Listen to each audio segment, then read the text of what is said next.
नमस्कार, good morning, सुप्रभात। आज का दिन मंगलवार का दिन आप सबों के लिए मंगलमय हो। मंगलवार का मतलब मार्स प्लैनेट से है। मार्स प्लैनेट का कलर रेड है। साथियों, आज का विषय है चुनाव के परिणाम, चुनाव के नतीजे। वैसे सभी लोग जानते हैं, अभी 2-3 दिन पहले अमेरिका में चुनाव संपन्न हुए हैं। नए अमेरिकी राष्ट्रपति का निर्वाचन हो चुका है, चयन हो चुका है। अमेरिका के परिणाम आ चुके हैं। ट्रम्प का टर्टर जो 4 सालों से चल रहा था, तो ट्रम्प के टर्टर से अब अमेरिका की ही नहीं बल्कि पूरे विश्व की पब्लिक को मुक्ति मिलेगी। दूसरा, बिहार के विधानसभा चुनाव 2020 के आज 10 नवंबर सुबह 8 बजे से गिनती शुरू होने वाली है। बस 1-1.5 घंटों का इंतजार। उसके बाद चुनाव के रुझान और परिणाम समेत सभी चीजें आपके सामने होगी। तो दोस्तों, चुनाव में चाहे कोई जीते या कोई हारे, बराक ओबामा को सब लोग तारीफ करते थे कि एक ज्ञानी व्यक्ति है, शिक्षक है। उसके बाद ट्रम्प आए तो उस तरह से ही नीतीश थे या कोई और आए, उससे कुछ फर्क नहीं पड़ता। चुनाव तो प्रजातंत्र का एक पवित्र त्योहार है जो प्रमुखता से सभी लोग इसमें सम्मिलित होते हैं। और उस चुनाव में मत का जो हवन किया जाता है, जिससे हमारे भाग्य विधाता का चुनाव होता है, तो हमें तो ध्यान उसी वक्त देना चाहिए जब हम अपने मत का दान करते हैं। लेकिन हमारे पसंद और नापसंद हमारे विचारों के ऊपर निर्भर करते हैं, आपके व्यक्तित्व के ऊपर निर्भर करते हैं कि पसंद और नापसंद क्या पैरामीटर क्या है, आपका मूल्यांकन क्या है। आपका पसंद क्या 500 रुपए और एक शराब की बोतल है, या आपका पसंद आने वाली पीढ़ियां हैं, यह बहुत ज़्यादा समृद्ध सुविधा संपन्न समाज का है। तो आप चुनाव ही भी वैसे ही कैरेक्टरों का करते हैं और करेंगे। तो जीत हार तो लगी रहती है। जो जीता है उसको तो हारना तय है, और जो हारा है मैदान में डटे रहे, तो जीतने से कोई माई का लाल उसे नहीं रोक सकता। बस हम और आप बाहर से तालियां बजाते हैं और दर्शक दीर्घा में बैठ करके अच्छा बुरा कहते हैं। हम आप तो मैदान में है नहीं, फिर अच्छा बुरा कह के अपने और दूसरों से लड़कर दुश्मनी पैदा करने का दरकार क्या है। चलो, जो जीत गया वो सिकंदर, और जो हार कर जीतता है वो बाजीगर हो जाता है। ये सब आप लोग जानते हैं। तो जो जीत गए हैं वो ज्यादा इतराए नहीं, वो हार चखते हुए, हार का स्वाद लेकर, हार को हजम करके ही जीते हैं, इसलिए इतराए नहीं। और जो हार गए हैं वो निराश नहीं हो, फिर जीत की राहें उनकी इंतजार कर रही हैं। बस जरूरत है अपने आप को थोड़ी और योग्यता से भर लेने की। अगले बार जब आप खड़े हो तो उस योद्धा के रूपी हुई जो किसी भी तरह से आप हार न सके। तो ये आपको प्रिपरेशन का समय मिलता है। इसलिए निराश होने की बजाय अपनी तैयारियों में लग जाएं और अगले जीत की सपने देखने लगे। तो इसलिए जो हार गया उससे भी आपको निराश नहीं होना है, और जो जीत गया उसमें भी ज्यादा इतराना नहीं है। हम इस बात को सोचकर भी ऐसा नहीं कह सकते कि राजनीतिक में सिर्फ वंशवाद ही हावी है। अगर मिस्टर तेजस्वी सीएम बन जाते हैं तो निश्चित रूप से इसमें मिस्टर लालू यादव के कर्मों का फल है, ना कि मिस्टर तेजस्वी के। मिस्टर तेजस्वी तो बस वो फायदा उठा रहे हैं मिस्टर लालू यादव के पुत्र होने के। उनमें गुण हो या न हो ये फर्क नहीं पड़ता।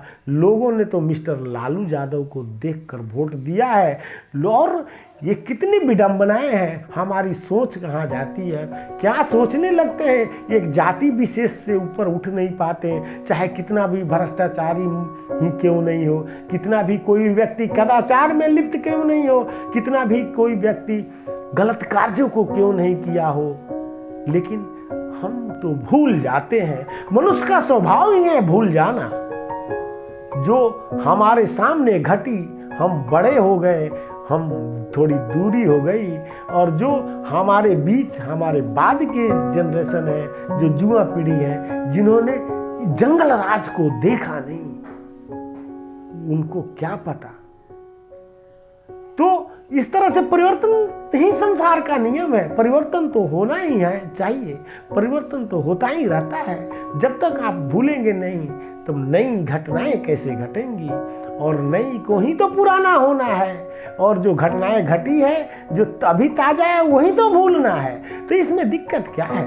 इसलिए जो भी आए उनका स्वागत करिए, स्वागत होना चाहिए, और इस बात से निराश मत होइए कि उनका पुत्र ही मुख्यमंत्री बन सकता है, किसी नेता का मुख्यमंत्री का पुत्र ही मुख्यमंत्री बन सकता है। भारत में कितने सारे राज्य हैं, आप देख लीजिए, उंगलियों पर गिनकर 2-3 भी नहीं मिलेंगे जो किसी मुख्यमंत्री के पुत्र ही मुख्यमंत्री हों। बहुत सारे बहुतायत मिल जाएंगे जो अपने कर्मों के बल पर, जैसे नीतीश कुमार को देख लीजिए, अपने कर्मों के बल पर भी ऐसे मुख्यमंत्री बने हैं और बनेंगे, और वही ज्यादा होगा।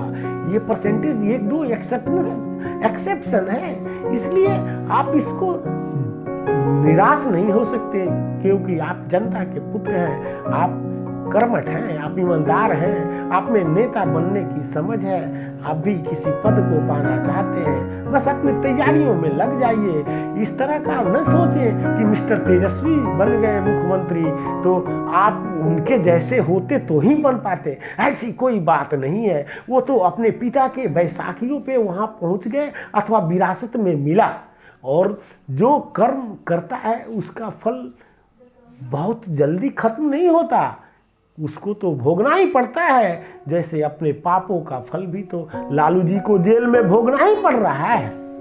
तो कोई बने मुख्यमंत्री, कोई फर्क नहीं पड़ता, जो जीता है वो तो हारेगा ही, और जो हारा है वो तो जीतेगा ही। सरकारें कोई भी आए, काम तो होती ही है, लेकिन एक सजगता से और एक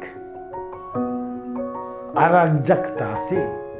जो अराजकता हम भुगत चुके हैं, जिसका दंश हम झेल चुके हैं, हमें अगर मिस्टर तेजस्वी आते हैं तो हमें उसका जो शंका है वो उनके शासन से तो पता चल ही जाएगा। और ये जनता है, ये पब्लिक है, सब कुछ जानती है, इससे कहाँ कुछ छुपा है। ये जिसे उठाना चाहे उसे आसमान में शिखर पे, बुलंदियों पे पहुंचा देती है, और जिसे गिराना चाहे, जो इसके पसंद से उतर जाए, उसे ऐसा हश्र करती है जैसे लालू जी की तरह जेल में बैठ कर सड़ना पड़े। तो क्या फायदा है, आप सड़े या नहीं सड़े, कैद में तो हैं। अब इससे बड़ी सजा और हो ही क्या सकती है। और सजा का तो यही तरीका भी होनी चाहिए। सजा का मतलब उस अपराधी को खत्म कर देना नहीं है, बल्कि उसे जीवित रखते हुए उसे अपने दुखों से अनुभव कराना है, उसके अपने किए गए कार्यों पर पछताप हो, गिल्टी हो, ये सजा का मकसद होना चाहिए। तो दोस्तों, अब डिपेंड करता है कि अगर मिस्टर तेजस्वी बनते हैं तो कर्म वैसा ही करते हैं जैसे उनके पिताजी ने किया। तो पिताजी रास्ता भी दिखा दिए हैं कि वो जेल में है, तो आपको भी जाना पड़ेगा। अगर आपके पास अपार संभावनाएं हैं, आप कर्म बेहतर करते हैं, आप कर्म बढ़िया करते हैं, तो फिर आपकी जय जय है, आपकी रास्ता आगे बढ़ती ही चली जाएगी, आप एक रोल मॉडल बन जाएंगे। अब देखना है कि आप जो लोगों ने लालू से जुड़ाव के वजह से आपको अगर इस कुर्सी पर बैठा दिया है, तो आप इतना इतराइए भी मत कि आने वाले 5 सालों में ही अखिलेश की तरह आपकी भी स्थिति बदतर हो जाए और फिर गिरे तो उठ न पाए। इसलिए उससे सबक लेते हुए आप अपने कार्यों पर ध्यान दीजिएगा। एक देशवासी होने के नाते मेरा भी फर्ज बनता है कि मैं आपसे एक निवेदन करूं। अगर हार गए तो मिस्टर नीतीश कुमार हैं ही जिन्होंने जंगल राज से बिहार को बाहर निकाला।